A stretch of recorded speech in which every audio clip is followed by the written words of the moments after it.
Iraq, Iran ఈ 2 ఒకప్పుడు మంచి మిత్ర దేశాలు. ఆ తర్వాత మంచి శత్రు దేశాలు.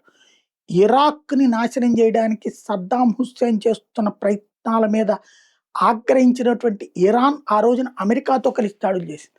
ఇప్పుడు ఆ ఇరాక్ చివరికి అమెరికా చేతుల్లో ఉంది. ఇరాక్‌ని తామే పాలించాలనుకుంది ఇరాన్.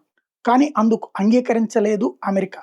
ఇరాక్‌లో ఉన్నటువంటి వాళ్ళ రాజకీయ పార్టీల చేతనే ఎన్నికలు నిర్వహింపజేసి, వాళ్ళని వాళ్ళు ఎన్నుకునేటట్లయితే ఇదివరకు ఆఫ్ఘనిస్తాన్‌లో ఎట్లయితే పెద్దన్న పాత్ర తను పోషిస్తూ కింద చేసిందో అట్లాగే చేసుకొస్తుంది. ఇప్పుడు ఇరాక్ నుంచి బోలెడంత డబ్బులు రావాలి అన్నటువంటిది అమెరికా అడుగుతుంది. అమెరికా ఇప్పటికే అక్కడ బోలెడంత ఖర్చు పెడుతోంది. బట్ ఇస్తుందా? అంటే ఇరాన్ ఏం చెప్తుంది? "నువ్వు కామ్‌గా ఉండు. మనం చూసుకుందాం" అని చెప్తుంది. కామ్‌గా ఉంటే అమెరికా ఏం చేస్తుందో అర్థం గాక ఇరాక్ తలబెట్టుకుంటోంది.